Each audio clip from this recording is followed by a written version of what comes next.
10 साल शिक्षा के क्षेत्र में काम कर बनी HCS ऑफिसर। लोगों की टिप्पणियों ने आगे बढ़ने के लिए दी प्रेरणा। पुरुष प्रधान समाज में महिलाओं के लिए गलत सोच रखने वालों की धारणा को बदला। लोगों की बातों को अनसुना कर और बेहतर काम कर साबित किया और अपनी अलग पहचान बनाई। हरियाणा प्रदेश में खाद्य आपूर्ति विभाग में डिप्टी डायरेक्टर के पद पर नियुक्त हुई पहली महिला ने पहली बार A1 इंडिया ग्रुप से अपने जीवन की सफलता के विचार साझा किए। देखिए A1 इंडिया ग्रुप की खास रिपोर्ट में कैसे दूसरी महिलाओं के लिए प्रेरणा बनी डॉक्टर अनीता खर्ब ने पुरुष प्रधान समाज को जवाब दिया। शिक्षण का क्षेत्र महिलाओं के लिए बेहतर विकल्प, नहीं कर सकती किसी और फील्ड में बेहतर ढंग से काम। खाद्य आपूर्ति विभाग की deputy director doctor Anita Kharb से खास बातचीत। डॉक्टर अनीता खर्ब ने बताया कि पहली बार इस पद पर पहुंचने पर अच्छा अनुभव हो रहा है। जब खाद्य आपूर्ति विभाग ज्वाइन किया तब कोई महिलाएं नहीं थी, अब बहुत सी महिलाएं आनी शुरू हो गई हैं। उन्होंने कहा कि कभी महिला होने का डर नहीं था, लेकिन इस विभाग में फील्ड में काम अधिक रहता है जो कभी किया नहीं था। इस फील्ड में आकर कई चुनौतियों का सामना करना पड़ा। उन्होंने बताया कि विभाग में आने के बाद पहली बार पुरुष प्रधान समाज में काम करने से बड़ी परेशानी आई। लोगों की धारणा थी शिक्षण क्षेत्र महिलाओं के लिए बेहतर विकल्प है क्योंकि इस क्षेत्र में महिलाओं का वर्चस्व रहता है। कई तरह की टिप्पणियां सुनने को मिली जो केवल मेरे लिए नहीं समस्त महिला समाज के लिए कहा जाता था, लेकिन कभी उन लोगों को कुछ जवाब नहीं दिया। अपने काम से अपनी पहचान बनाई।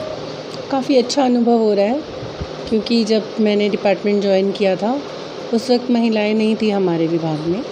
अब काफ़ी सारी महिलाएं हैं। तो जब शुरू में किया था तब काफ़ी इस बात की कमी महसूस होती थी कि और भी महिलाएं यहाँ पर होती तो बेहतर होता। वर्किंग एनवायरनमेंट अच्छा होता है जब वहाँ पर हर तरह के लोग होते हैं। मान लो महिलाएं भी हैं, पुरुष भी हैं, तो एक अच्छा सामंजस्य बना रहता है।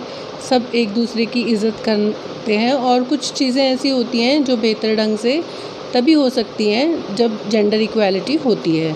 तो उसमें सेंसिटिविटी बढ़ती है महिलाओं के प्रति हर एक विभाग में, और जो इस विभाग के दायित्व होते हैं वो बेहतर ढंग से निर्वहन उनका हो पाता है अगर उसमें दोनों पक्षों की भागीदारी।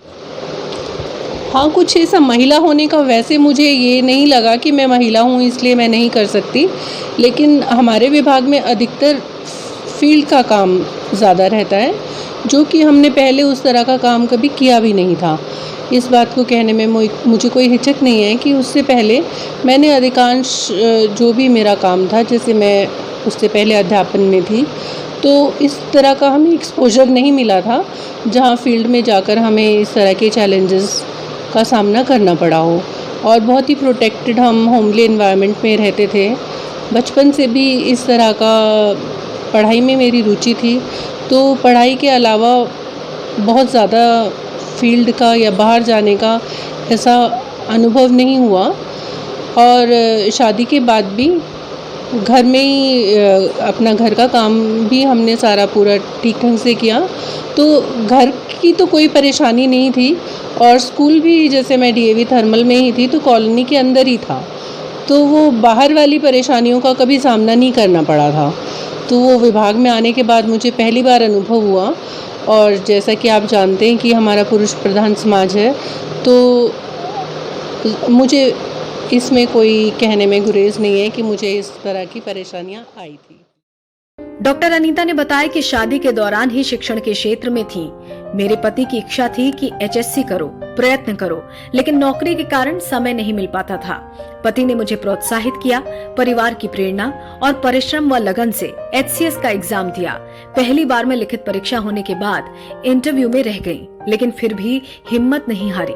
लोगों ने उस समय बहुत कहा कि शिक्षण का क्षेत्र ही महिलाओं के लिए अच्छा विकल्प है, लेकिन लोगों को जवाब देना था। दूसरी बार HCS में पास हुई और सिलेक्शन हुआ। हाँ, मैंने शादी के बाद ही टीचिंग तो तुरंत बाद ही शुरू कर दी थी। मैंने MA इंग्लिश में कर रही थी जब मेरी शादी हुई थी, तो मैंने अपना कंप्लीट किया। उसके बाद फिर मेरे हस्बैंड को भी और पढ़ने में मेरी भी रुचि थी। मैंने उसके बाद MA की, MMA की, B.Ed करी।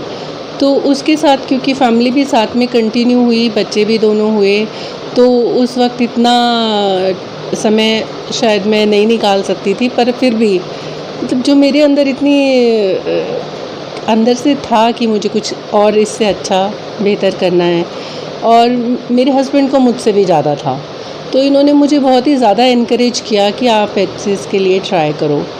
तो शुरू में मुझे बिल्कुल वक्त नहीं मिलता था, क्योंकि टीचिंग जॉब और साथ में पहले बेटी हुई, फिर बेटा भी हुआ, और दोनों में इतना बहुत ज़्यादा अंतराल भी नहीं है, तो साथ साथ जिम्मेदारियां बहुत बड़ी हुई थी, और घर का भी अधिकांश काम मैं स्वयं ही करती थी, तो समय बहुत कम मिलता था। पर जो प्रेरणा थी परिवार की भी और मेरे खुद के अंदर जो लगन थी, वो उसके कारण मैंने शायद ये कर पाई। मैंने पहली बार एचसीएस का एग्ज़ाम दिया था जब मेरा बेटा 1 साल का था, तो तब मेरा रिटर्न में हो गया था, पर इंटरव्यू में नहीं हो पाया।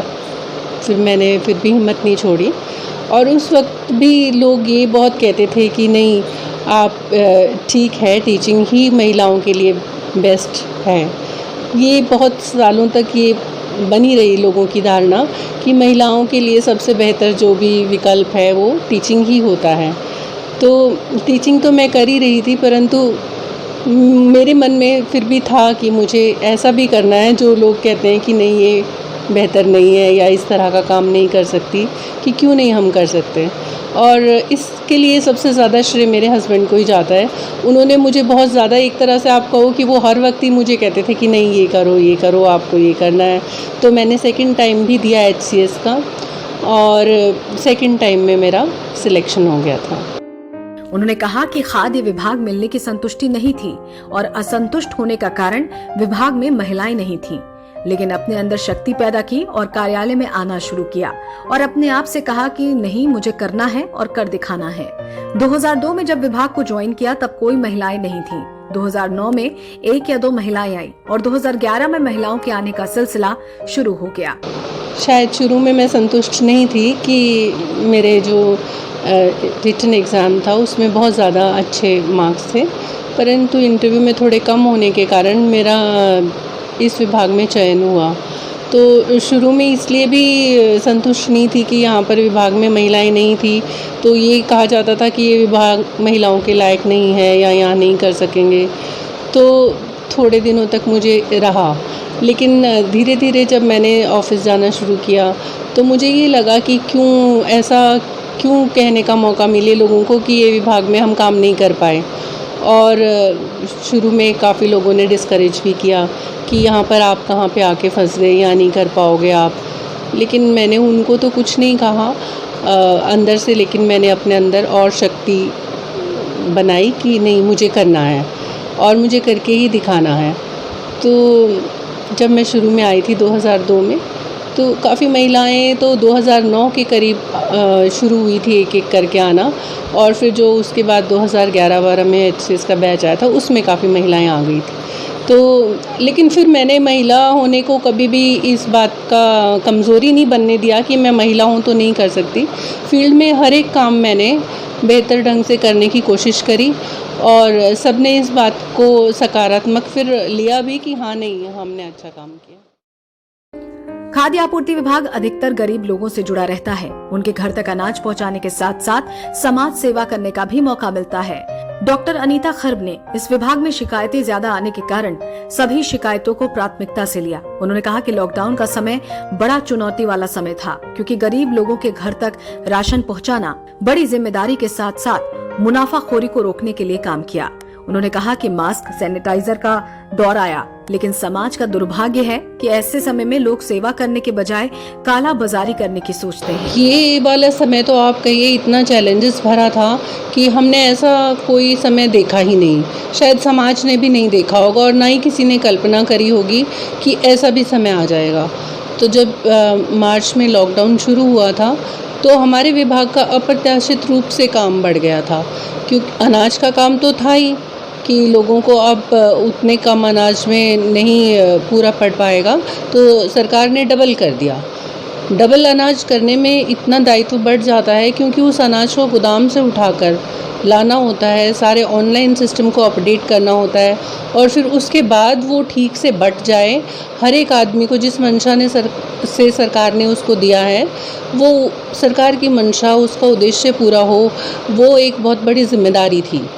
तो शुरू में लोगों को काम भी लोगों का छूट गया, या जिस भी तरह की परिस्थितियाँ हुई, घर से बाहर जाने के लिए अलाउड नहीं था, तो उनके घर पे भी राशन पहुंचाने की ज़िम्मेदारी बहुत बड़ी हो गई। ना सिर्फ इस वाले राशन की, पीडीएस की, अन्य करियाना वस्तुओं की भी काफ़ी किल्लत शुरू में महसूस की गई। फिर उसके बाद एक ये ऐसा अलग ही दौर था जिसमें मास्क और सैनिटाइज़र की भी ज़रूरत पड़ गई, जो कि आम आदमी कभी सोचता ही नहीं इन चीज़ों के बारे में। और ये हमारे समाज का दुर्भाग्य है कि ऐसे समय पे जब लोगों को आगे बढ़कर समाज सेवा करनी चाहिए, कुछ लोग उस वक्त भी कालाबाजारी करने की सोचते हैं। तो हमने इसमें पानीपत में काफ़ी ज़्यादा हमने रेड्स की हैं, जो कि हमारे उच्च अधिकारियों ने भी उसकी एक्नॉलेज किया कि हाँ, पानीपत में इसका अच्छा काम हुआ है। हमने केमिस्ट शॉप्स की, किराना शॉप्स की बहुत रेड्स की और काफ़ी लाखों में लोगों के ऊपर जुर्माना इसमें लगा है। पानीपत में इस दौरान मेडिकल स्टोर, किराना की दुकानों पर रेड, डिपो होल्डर्स पर सख्त कार्रवाई की गई। उनका कहना है कि फील्ड में काम करते हैं तो महसूस होता था कि अगर ऐसा होता तो बेहतर काम हो सकता था। अब मुख्यालय पर बैठकर फील्ड में जो महसूस किया उसको बेहतर तरीके से सरकार के सामने रखकर उन्हें पूरा करेंगे। डिपों की भी कुछ शहरी क्षेत्र में विशेष रूप से शिकायतें आई, और जिसकी भी ये शिकायतें आई होंगी कम से कम 10-12 डिपो होल्डर्स की, तो सीरियस कंप्लेंट्स आई थी, जिनमें से हमने 5 डिपो होल्डर्स की एफआईआर दर्ज कराई। हमने 4-5 डिपो भी इस बीच में रद्द किए और कई डिपों की सप्लाई भी निलंबित करी। तो डिपो भी हमने इन पे पूरी कार्रवाई की है। हाँ, कई बार जब हम फील्ड में काम करते हैं तो हम कई चीज़ें ऐसा फील करते हैं कि ये ऐसा होता तो हम बेहतर ढंग से कर पाते।